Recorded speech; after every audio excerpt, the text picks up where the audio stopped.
Buenos días, mis queridos hermanos.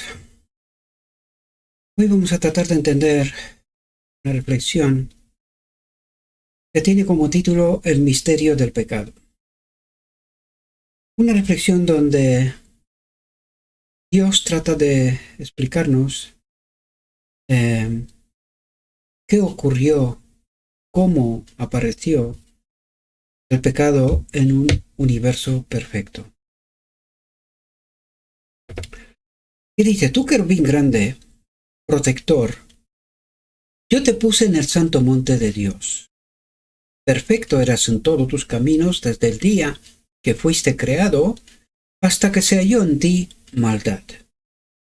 Dice, es imposible explicar el origen del pecado y dar razón de su existencia, porque necesitamos entender que esto entra en plena contradicción con un mundo perfecto. Entonces, no puedes explicar cómo algo así ocurre en un mundo perfecto. La única razón que podemos entender es que era libre. Entonces, en un mundo en donde todo el mundo tiene derecho a elegir, puede haber alguien que escoja este camino. Y ocurrió, desgraciadamente, ¿verdad? Dice, es imposible explicar el origen del pecado y dar razón de su existencia. Nada se enseña con mayor claridad en las Sagradas Escrituras que el hecho de que Dios no fue en nada responsable de la introducción del pecado, sino que es consecuencia de la libertad, ¿verdad? Dice, el pecado es un intruso y no hay razón que pueda explicar su presencia. No hay. Lo único que podemos entender es que alguien, en su plena capacidad de elegir, discrepa de Dios, de cómo Dios ha hecho las cosas. Y Dios dice que el universo era perfecto. Hasta que en este momento ocurrió esto. ¿Pero por qué ocurrió? En un mundo perfecto, ¿cómo perfeccionas algo que es perfecto?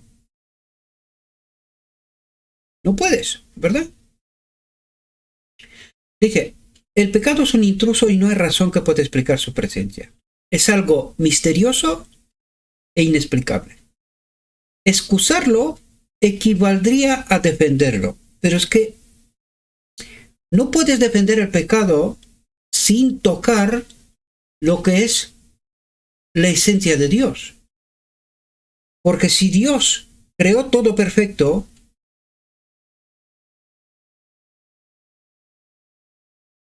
es como si Dios no hubiese creado todo perfecto o nos está engañando que todo es perfecto. Por lo tanto, tratar de excusar o defender el pecado es atacar directamente lo que Dios es, ¿verdad? Y es precisamente esta ley de abnegación, que es el fundamento, ¿verdad? La ley de servicio abnegado, amar a Dios y amar a tu prójimo, es el fundamento del universo. Junto con la libertad de elección y libertad de conciencia es el fundamento. Entonces, si se pudiera encontrar alguna excusa en su favor o señalar la causa de su existencia, dejaría de ser pecado. Y entonces, esa culpa la tendría el mismo Dios. Porque no ha hecho las cosas perfectas o cualquier otra razón que se pueda ocurrir, ¿verdad? Por eso, no puedes defender el pecado. O sea, es inexplicable. En un mundo perfecto no se puede defender, ¿verdad? Dice, es la manifestación exterior de un principio en pugna con la gran ley de amor. Ahora, nosotros en la reflexión anterior vimos que la ley de abnegación que está en pugna con la ley del egoísmo son en pelea. ¿verdad? Enfrentados. Las dos leyes son enfrentadas. Por lo tanto, dice, es la manifestación exterior de un principio, egoísmo, en pugna con la gran ley de amor, que es la ley de abnegación, que la vimos en la reflexión anterior, que es la ley de servicio a Dios, adorar a Dios, servir a Dios.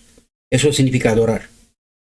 Adoración no es simplemente que tú dices que ciertas formalidades, no se trata de eso. Se trata de toda la existencia, toda la manifestación de este ser, ¿verdad? Todo lo que este ser es, está sirviendo a Dios, está sirviendo a su prójimo. Y esta es la gran ley de amor. En contraste con la ley del egoísmo, donde uno se sirve a sí mismo, lo que está haciendo es para sí mismo, y es contradictorio. Por eso decía en la reflexión anterior que nosotros vivimos bajo la ley del egoísmo. Pero es tan perversa esta situación que nosotros decimos que servimos a Dios, pero vivimos bajo la ley y los principios del egoísmo. Esa es la profunda realidad. Dice, es la manifestación exterior de un principio en pugna con la gran ley de amor, que es el fundamento del gobierno divino. Y esa gran ley de amor es su espíritu en nosotros, es decir, Dios se comparte a sí mismo con nosotros. Y eso es una de las cosas que el enemigo también dijo, que no somos libres, que Dios nos tiene sometidos a sí mismo. ¿Verdad? Pero ahora podemos entender que si el Espíritu de Dios no habita en nosotros, somos muertos, no existimos. Entonces no hay un otro camino. Por eso el universo de Dios es perfecto. Porque se comparte a sí mismo con nosotros. De otro modo, no existimos. Y necesitamos entender la profundidad de lo que Dios trata de explicarnos, ¿verdad? Dice, el pecado tuvo su origen en el egoísmo.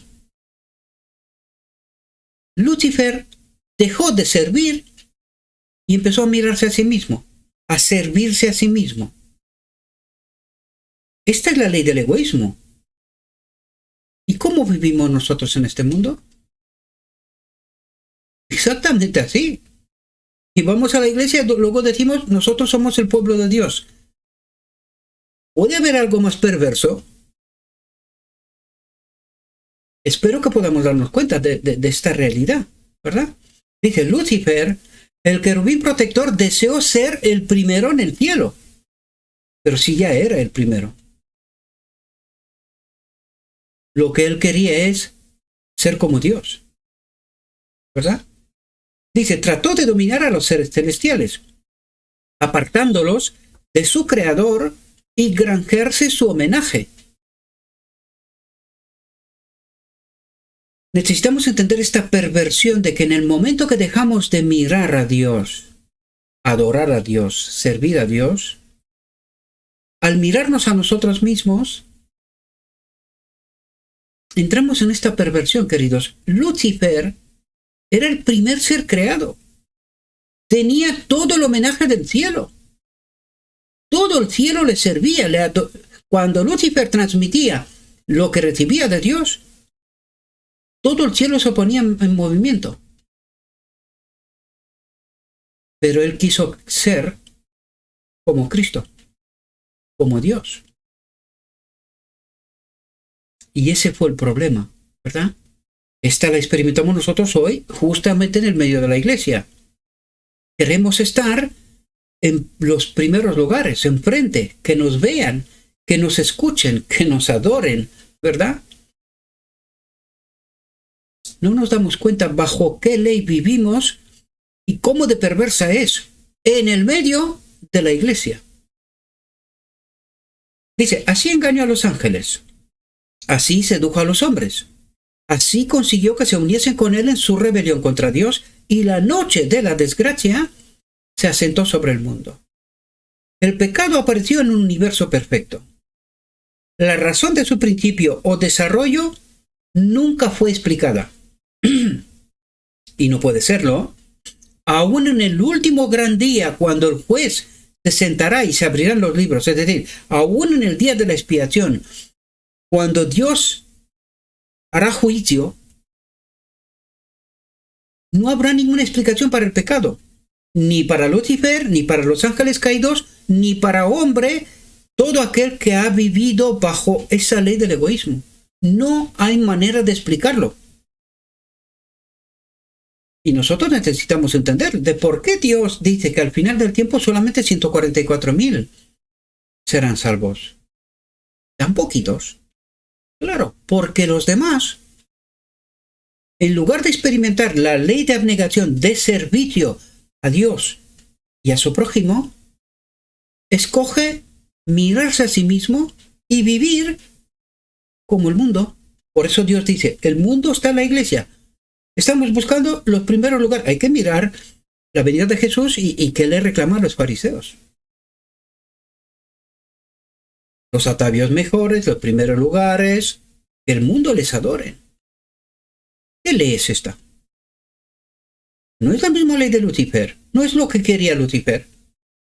Pues nosotros lo experimentamos en medio de la iglesia. Es más, incluso nos parece que es bueno.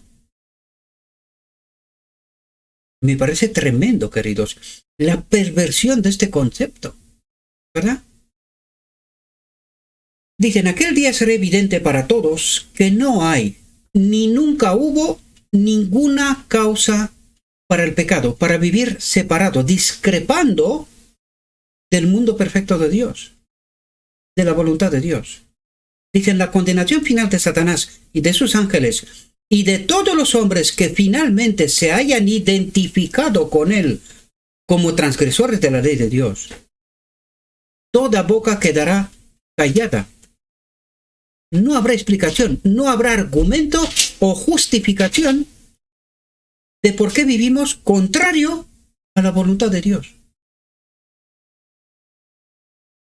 Y nos maravillamos que tan poca gente, al final del tiempo, estará entre los 144.000.